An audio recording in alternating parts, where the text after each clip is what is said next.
我想要做个微分碎盖，不知道我这爆炸头能不能做呀？兄弟啊，你这个头发也太爆炸了吧！说实话，你这个下雨天都可以不用打伞了。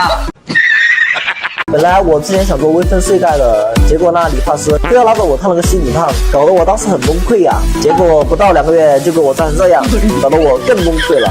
因为你的发量太多了，然后发质也比较粗硬，烫锡纸烫、摩根烫，头的就是翻车发型。那我这个脸型发量到底能不能做微分碎盖呀？微分碎盖是不挑脸型的，知道吗？它挑的是发质发量。我刚刚说过了，你的发质又硬，发量又多，是完全非常适合微分碎盖的。你不要骗我呀，我一次也没从理发店笑着出去过。兄弟啊，你放心就可以了。反正我看你视频做微分碎盖还是挺厉害的，你今天一定要让我笑着出去啊。